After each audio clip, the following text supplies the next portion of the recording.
하양평준화 쪽으로 이미 가버렸어요. 그런 노력을 할 의지가 없고 개선할 의지가 없는 게 제일 안타깝고. 발전할 수가 정말 어렵다, 건축사들은. 노출 콘크리트에 똥배가 말 안 묻으면 그럼 땡큐죠.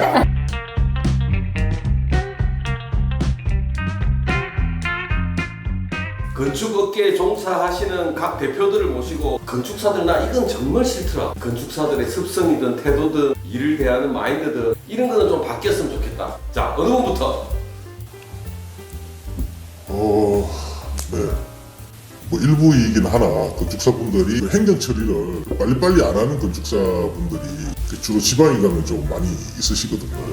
현장에 오셔서 확인을 하라고 연락을 드려도 현장에도 안 오시고 업무를 하다 보면 이런 점들을 좀 필요하니까 어떻게 이제 조치를 하시라고 말씀을 드려도 안 움직이시고 그렇게 해서 준공을 내는데 뭐 석 달, 넉 달씩 걸리는 건축사분들이 이제 간혹 계시긴 하거든요. 개발행위 허가가 안 껴있는데도 건축 허가만 있는데도 3달, 4달 걸린다고요? 그렇죠. 그건 건축사 그만둬야 돼요. 건축사분들이 이제 그런 걸 모르시지는 않을 것 같은데 습관적으로 이렇게 일을 좀 미루시고 그분은 일단은 업무를 제대로 하지 않은 거기 때문에 건축사업을 접거나 아니면 돈을 안 받고 해서 그래. 자기가 해야 될 일이 이런 일이 있으니 이만큼의 돈을 받고 나는 하겠다라고 했으면 제대로 해줘야 되고 또 돈을 받고도 안 했으면 그만둬야 되는 거예요. 내가 대표에서 사과할게요. 제가 살던 옆집에 집을 질 때 되게 유명한 건축사분을 가셔가지고 당신한테 다 맡긴다. 이 땅에 제일 내가 살기 좋은 집을 줘달라. 나는 도면도 모르고 자재도 모르고 아무것도 모르니 당신이 전문가니 다 알아서 해달라. 정말 하나도 못 터치고 그 집이 져진 집이 있어요. 여기저기 잡죄도 많이 나요 그랬는데 그 집이 방도 막 삼각형이고 거실들이나 이런데 이게 수직벽이 그렇게 많지 않은 거예요. 벽도 뉘우고 그러니까 너무 열받는 거예요. 뭘 갖다 놔도 수직수평이 아니니까 가구가 아무것도 기성품을 못 써요. 뭐 내가 자초한 일이니까 그런 거 쳐요. 또 2층은 너무 또 더운 거예요. 여름에 에어컨을 틀어도 30도 밑으로 안 떨어져요. 근데 그분이 정말 열받았던 게 그 건축사분이 땅을 사서 자기 집을 짓는데 자기 집은 다 반듯반듯 그걸 보고 이제 그 건축주분이 빡이 들어온 거죠.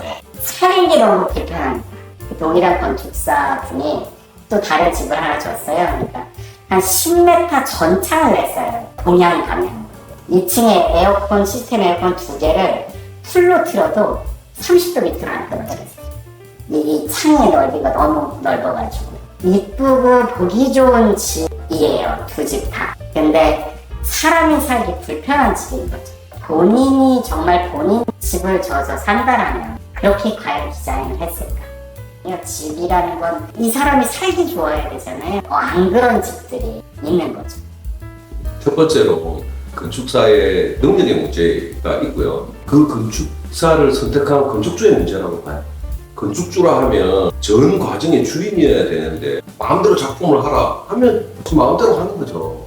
오다를 줘야죠. 에너지적으로 쾌적해야 되고 이런 오다를 안 줬다. 일을 그렇게 시키면 안 돼. 내가 공장을 짓는데 우리 실장들 2명한테 내가 안 말할 테니까 마음대로 줘. 그런 게 어디 있어요. 이 공장은 어떤 용도로 쓸 거고 어떠 해야 된다라고 룰을 주고 지어야 돼요. 그냥 건축주가 일단 잘못한 거죠. 건축사도 자기 깜냥에 안 맞는 걸 설계를 한 거고. 그러니까 끼리끼리 만나요. 딱 끼리끼리 만나요. 네. 또 뭐. 저는 건축가들이 말하는 작품의 정의를 잘 모르겠어. 얘기만 하면 작품이래. 얘기만 하면 작품이래. 누가요? 모든 건축가들이 남의 말을 들으려고 하지 않는다. 일단 건축가들. 그러니까 30년 전 얘기나 지금 얘기랑 똑같아 건축가들은. 바뀌지 않아요. 그러니까 새로운 것이 안 나오죠. 건축이 요하는 게 있잖아요. 구조, 물 이런 것들. 최소한 그 정도를 기본을 유지하면서 나오는 게 작품이지. 어떤 성능을 완전히 배제하고 못 살게끔 해서 미가 강조한다는 건 건축가도 생각해봐야 될 문제다 이거지. 자꾸 이렇게 얘기하면 미 쪽으로만 얘기를 해. 소비자의 그 삶 생각하지 않는구나. 몇몇 건축가들은. 난 그런 거 정말 많이 느껴. 변하려고 하지 않아. 그러니까 새로운 걸 받아들이려고 절대 하질 않아요. 근데 웃긴 건 누군가 터트리면 똑같이 하더라. 그런 게 저는 많이 느꼈어요. 그러니까 그런 거죠. 주관적인 어떤 한국 건축에 도움될 만한 행위는 하고 있지 않다. 그렇게 또 마지막 얘기하면 자기 현실을 얘기해. 이래서 못하더라고. 변명과 그걸로 새로운 것도 받아들이지 못하고 노력하지도 않고 변하려고 하지도 않는다. 노출 콘크리트에 똥배가만 안 묻으면 그럼 땡큐죠. 똥배가를 묻어놓고 안 오는 거 네가 알아서 해라. 아니 노출 콘크리트인데 똥배가 안에다가 넣을 데가 없는 거죠. 파이프 샤프트를 만들어 달라 라고 하면 이걸 만들어 줘야 되는데 그건 안 된다. 여기다 넣어라. 근데 넣었는데 어떻게 안 얼어요? 얼지. 네, 디자인과 기술이 합쳐져야 되는데 이 똥배관 안 얼게 하는 건 기술자가 할 일인 거고 그걸 뭐 열선으로 가만 눕든 뭐 어떻게 하든 자기 일이 아닌 거죠. 그런 것도 있고 건축가 물어보고 싶은 게 있었어요. 매일같이 힘들 때 그리고 매일 허가방에 대한 사람을 요구를 해. 도면 한 20부 그린 사람은 건축가가 아니라는 식으로. 근데 그게 행해지고 있거든. 근데 그들도 건축가잖아. 그죠? 그래서 물어보고 싶어서 뭘 추구하는 건가. 건축가를 서로 존중하고 배려하는 것도 없고 그러니까 건축사들을 보면 답답해. 미친 것 같아. 뭐 새로운 거 배워 나오는 것 같지도 않아. 그런데도 맨날 나오는데 헛소리 하고 있어. 바뀌지도 않아.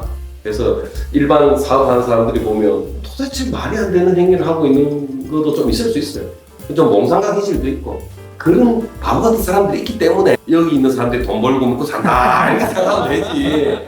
근데 현장에서 일을 하다 보면 법적인 요건만 그려서 오는 설계도가 거의 대부분 어떻게 시공을 해라, 어떤 소재를 써라, 그래서 어떤 기술이 어떻게 들어가야 된다는 뭐 디테일은 전혀 없고 건축주 협의, 시공사, 뭐 협의 후 결정 뭐 이런 글들이 설계도에 굉장히 많았거든요. 설계를 어떻게 하든지 간에 주택시장에서는 어떤 하자가 생기든지 모두가 시공사 책임입니다. 구조나 이런 것들을 이렇게 좀 풀어서 이제 현장에 전달을 해야 되는데 이걸 무조건 이제 현장에서 알아서 해라. 그러면 이제 경력이 많은 시공사를 만나면 다행히 잘 풀어서 하는 거고 경력이 짧은 현장 소장이나 시공사를 만나면 거기서 하자가 나는 거거든요.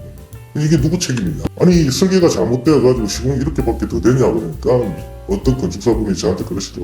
그럼 진작 이야기를 하지. 진작 이야기를 했으면 내가 화가 섰을 거 아니냐. 이렇게 이야기를 하시더라고요. 근데 이게 건축시장의 현실인데 기술적인 것들이 전혀 반영되지 않는 설계를 그리는 게 거의 대부분이라고 저는 생각을 합니다. 수천만 원의 돈을 들여가지고 설계를 했다고 하는데 뭐 최근에도 그런 일이 있었지만 뭐 전력 소비를 갖다가 200평짜리 주택에서 전력을 100kg를 넣는 거예요. 100kg 전력을 넣어놓으면 전기료가 얼마나 나오냐. 장비의 사양을 그 전기 쪽에서 잘못 이해해가지고 전기를 100kg를 잡아놓은 거예요. 다 해야 한 30kg 정도 들어가면 될 것 같아요. 건축주한테 100kg가 너무 많습니다. 이렇게 이야기하는데 건축주는 무슨 소리냐. 내가 수천만 원 들여가지고 설계를 그렸는데 난 무조건 설계대로 하겠다는데 그럼 100kg 넣어드리면 되죠. 그 나중에 뒷감당을 누가 하냐. 제가 건축사로서 변명을 하자면 지금 과도기에 있어요. 5년만 지나잖아요. 설계 미스로 소송이 들려요. 바뀌어야 돼요. 그게 바뀌어야 되는 게 맞아요. 설계 도면대로 시공을 한 시공사는 책임이 없다. 외국처럼 가야 된다고 보거든요. 그래서 건축사들은 더 책임있게 설계해야 되는 게 맞아요. 그러기 위해서는 아직 이 전반적인 건축사들의 수준이 낮아요. 설계비도 너무 낮고 거기에 익숙해져 있는 건축사들은 못 따라가요.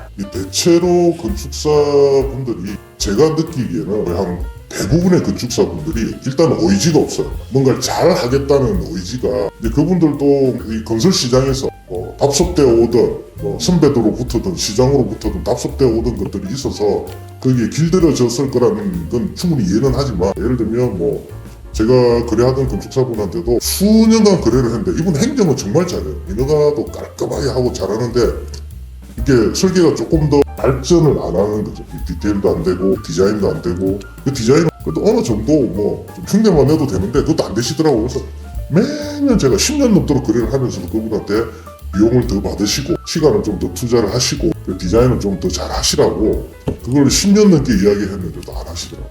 굉장히 좋은 분이거든요. 굉장히 성실한 분이고 근데 그런 노력을 안 하시고 설계를 하나 하면서 지방에서 내가 이걸 몇 천씩 받으면 과연 내한테 의자가 찾아오겠냐 그 이야기를 계속 10년 넘도록 지금도 하고 계시거든요. 설계 시장 자체가 전체적으로 그렇게 지배적으로 되어 있다. 다시는 시골로 가면 갈수록 정말 황당한 일이 많거든요. 설계 안 하는 건축사들도 있습니다. 저 지방으로 가면 설계 자체를 안 하는 건축사가 있어요. 건축주가 이렇게 그려와서 내가 이렇게 집을 짓고 싶어요 그러면 그거라도 패드 도면으로 어떻게 그려가지고 인허가를 해야 되는데 그것도 안 하는 건축사들이 있어요. 많지는 않습니다만 좀 굉장히 황당하더라고요. 네가 그려와 나는 아니면 지어놓고 와 내가 그냥 허가내줄게 이렇게 하면 되겠어. 건축사분들의 그 의지, 그 시장 분위기, 그건 뭐 시공사가 만든 것도 아니고 사실은 건축주가 만든 것도 아니고 건축사분들이 만드는 건데 그 시장을 개선하려고 하는 의지가 그래도 지금은 좀 예전에 비해서 기술을 배우려는, 알려고 노력하는 분들이 점차 많아지는 것 같아요. 그래서 그런 분들이 더 많은 정말 제대로 된 설계비를 받고 그 금액만큼의 서비스를 할 수 있는 그런 시장이 됐으면 좋겠어요. 아니 최근에 다양하게 뭐 견적내달라고 설계를 굉장히 다양하게 받아보거든요. 옛날에는 도면을 받아도 정말 볼 게 없었어요. 이게 수도권이 아닌 지방에서 설계를 받으면 재미가 없어서 짓고 싶지 않는 설계도들을 굉장히 많이 봤거든요. 근데 최근에는 좀 디자인적인 측면이나 도면의 좀 디테일들이 좀 살아있는 도면들이 한씩 들어와요. 야 이건 뭐야? 그리고 이게 어디 서울서 왔나? 어디 뒤져보네. 창원에도 있고 뭐 진주에도 있고 뭐 어디 뭐 전라도 어디에도 있고 보니까 그런 친구들이 좀 젊은 친구들이에요. 그래서 전체적으로 젊은 친구들이 설계에 대한 그 이전 세대보다는 확실히 좀 마인드가 달라진 것 같아요. 옛날에 지금 우리 때 지금 40대 중반 50대 정도 된 사람들이 오픈할 때는 다 큰 회사에 나왔어요. 그래서 큰 회사에서 쓰던 디테일들을 가지고 배워가지고 아뜰리에에 왔어요. 근데 지금 오픈하는 애들은 아뜰리에에서 배워서 오픈하는 애들이 있거든요. 상대적으로 도면 디테일이 굉장히 뛰어나고 예를 들어서 우리 직원이 이제 나가서 오픈한다. 그러면 우리 회사에 있는 디테일 다 갖고 나갈 거 아니에요. 내가 10년 동안 만들어 놓았던 거 다 들어갈 거 아니에요. 그럼 걔들은 굉장히 좀 도면 수준이 좋아지죠. 네, 이제 갈수록 좋아질 거예요. 그래서 이제 좀 있으면 이제 진짜 도면 디테일 C급하는 도면들 많이 나올 거예요. 근데 제가 안타까운 점은 그 시장 자체가 그런 노력을 할 의지가 없고 개선할 의지가 없는 게 제일 안타깝고 일단 노력하지도 않고. 아니에요. 그 시장에서의 노력이라고 생각은 해요. 정말 열심히 하는 분들도 많은데, 근데 그 노력의 방향이 누구를 위해서냐. 제가 알고 있는 사자라는 직업들은 사회적인 어떤 명성이라든지 뭐 이런 것들에 걸맞는 사회적 책임도 있는 거잖아요. 뭔가를 설계하고 했을 때 이 건물에 들어가는 사회적 예산들이 쏟아 부어지는 건데, 사실 건축사라는 그 집단이 아니면 뭐 그 개인이 될 수도 있겠죠. 그럼 그거에 책임을 지는 거잖아요, 어떻게 보면. 그러니까 막대한 자본을 넣어서 큰 대형 건축물이 될 수도 있고, 작은 집도 마찬가지죠.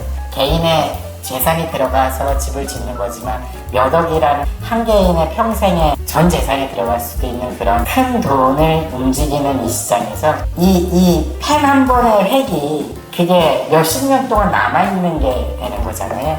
그래서 그거에 대한 어떤 그 책임감을 좀 더 가져야 된다라고 생각하거든요. 그게 그 사자의 직업. 아니야. 건축사잖아. 이들이 같은 사가 아니라 매니저했으면 좋겠어. 의사, 변호사, 검사들은 이 클라이언트가 부탁하라고. 그렇잖아. 그들 말은 백발백중 다 꼽혀. 왜냐면 내가 너무 아쉽고 죽어가니까. 근데 건축사는 클라이언트가 그들의 해결을 할 게 아니라고. 이게 확 틀려요. 내가 봤을 때. 그런 책임감을 갖고 있어야 같은 레벨이어야 되는 거죠, 사실. 그러니까 대표님이 그런 이야기를 한 이유는 책임감 없는 건축사를 많이 봤네요, 그죠? 그러니까 근데 시장이 아직 그렇게 안 가 있다 보니까 이제 먹고 살려고 노력하다 보니까 사회적 책임이나 이런 것들은 일단 신경 쓸 겨를이 없는 거죠.